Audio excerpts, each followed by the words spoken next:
The Celebrated Jumping Frog of Calaveras County by Mark Twain.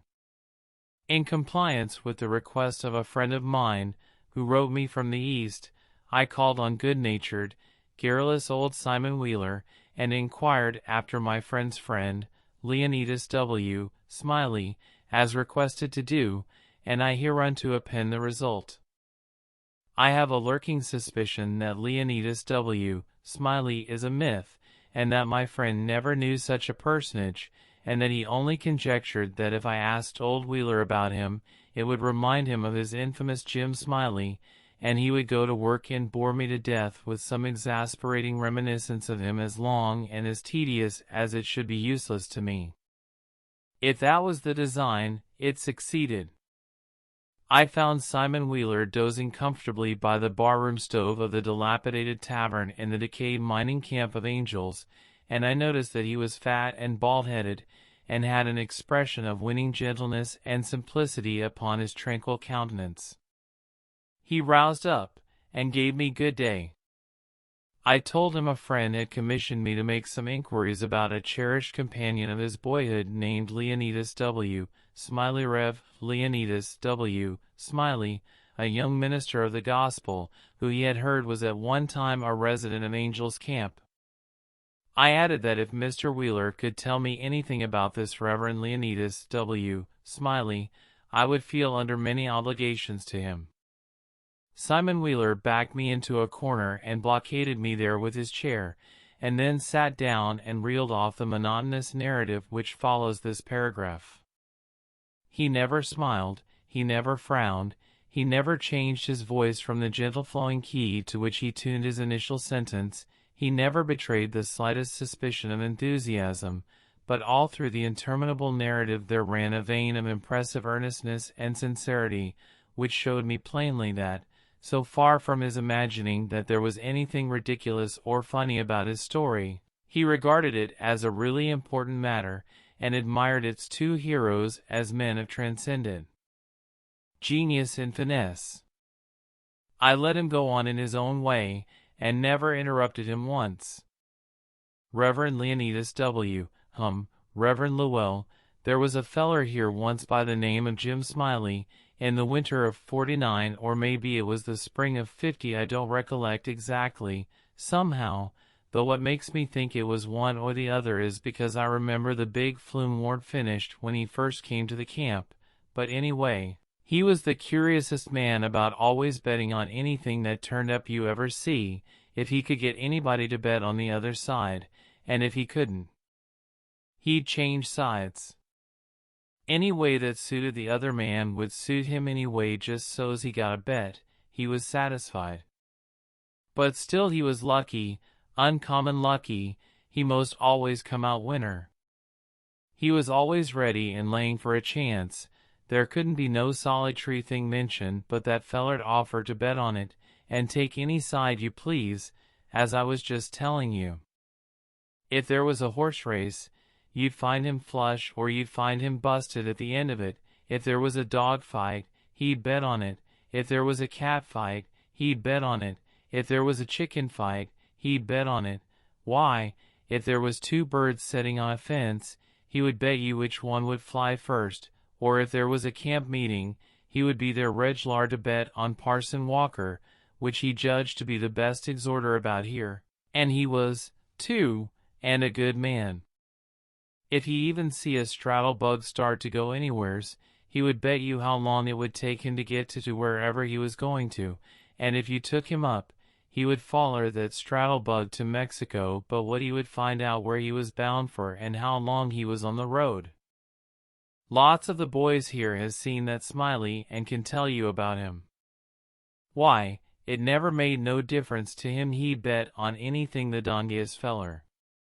Parson Walker's wife lay very sick once, for a good while, and it seemed as if they warn't going to save her, but one morning he come in, and Smiley up and asked him how she was, and he said she was considerable better, thank the Lord for his infinite mercy, and coming on so smart that with the blessing of Providence she get well yet, and Smiley, before he thought, says, well, I'll risk 2.5 she don't anyway. This year Smiley had a mare the boys called her the 15-minute nag, but that was only in fun, you know, because, of course, she was faster than that and he used to win money on that horse, for all she was so slow and always had the asthma, or the distemper, or the consumption, or something of that kind. They used to give her 200 or 300 yards start, and then pass her under way, but always at the fag end of the race she'd get excited and desperate like, and come cavorting and straddling up, and scattering her legs around limber, sometimes in the air, and sometimes out to one side amongst the fences, and kicking up a Maori dust and raising a Maori racket with her coughing and sneezing and blowing her nose, and always fetch up at the stand just about a neck ahead, as near as you could cipher it down. And he had a little small bull pup. An illustration for the great short story The Celebrated Jumping Frog of Calaveras County by the author Mark Twain. And he had a little small bull pup, that to look at him you'd think he weren't worth a cent, but to set around and look ornery and lay for a chance to steal something. But as soon as money was up on him he was a different dog. His underjaw began to stick out like the forecastle of a steamboat, and his teeth would uncover and shine like the furnaces. And a dog might tackle him and bullyrag him, and bite him, and throw him over his shoulder 2 or 3 times, and Andrew Jackson, which was the name of the pup, Andrew Jackson, would never let on but what he was satisfied, and hadn't expected nothing else, and the bets being doubled and doubled on the other side all the time, till the money was all up. And then all of a sudden he would grab that other dog just by the end of his hind leg and freeze to it, not chaw, you understand, but only just grip and hang on till they throwed up the sponge, if it was a year. Smiley always come out winner on that pup, till he harnessed a dog once that didn't have no hind legs, because they'd been sawed off in a circular saw, and when the thing had gone along far enough, and the money was all up, and he come to make a snatch for his pet Holt, he see in a minute how he'd been imposed on, and how the other dog had him in the door, so to speak, and he 'peared surprised, and then he looked sorter discouraged like, and didn't try no more to win the fight, and so he got shucked out bad. He gave Smiley a look, as much as to say his heart was broke, and it was his fault, for putting up a dog that hadn't no hind legs for him to take hold of, which was his main dependence in a fight, and then he limped off a piece and laid down and died. It was a good pup, was that Andrew Jackson, and would have made a name for hisself if he'd lived, for the stuff was in him and he had genius, I know it, because he hadn't no opportunities to speak of, and it don't stand to reason that a dog could make such a fight as he could under them circumstances if he hadn't no talent. It always makes me feel sorry when I think of that last fight of his in, and the way it turned out. Well, this year Smiley had rat terriers, and chicken cocks, and tomcats, and all of them kind of things, till you couldn't rest, and you couldn't fetch nothing for him to bet on but he'd match you. He catched a frog one day, and took him home, and said he calculated to educate him, and so he never done nothing for 3 months but set in his backyard and learn that frog to jump. And you bet you he did learn him, too. He'd give him a little punch behind, and the next minute you'd see that frog whirling in the air like a donut, see him turn one somerset, or maybe a couple, if he got a good start, and come down flat-footed and all right, like a cat. He got him up so in the matter of catching flies, and kept him in practice so constant, that he'd nail a fly every time as fur as he could see him. Smiley said all a frog wanted was education, and he could do most anything, and I believe him. Why, I've seen him set Daniel Webster down here on this floor. Daniel Webster was the name of the frog, and sing out, "Flies, Daniel, flies," and quicker'n you could wink he'd spring straight up and snake a fly off in the counter there, and flop down on the floor again as solid as a gob of mud, and fall to scratching the side of his head with his hind foot as indifferent as if he hadn't no idea he'd been doing any more'n any frog might do. You never see a frog so modest and straightforward as he was, for all he was so gifted. And when it come to fair and square jumping on a dead level, he could get over more ground at one straddle than any animal of his breed you ever see. Jumping on a dead level was his strong suit, you understand, and when it come to that, Smiley would ante up money on him as long as he had a red. Smiley was monstrous proud of his frog, and well he might be, for fellers that had traveled and been everywheres, all said he laid over any frog that ever they see. Smiley kept the beast in a little lattice box. An illustration for the great short story The Celebrated Jumping Frog of Calaveras County by the author Mark Twain. Well, Smiley kept the beast in a little lattice box, and he used to fetch him downtown sometimes and lay for a bet. One day a feller stranger in the camp, he was come across him with his box, and says, "What might be that you've got in the box?"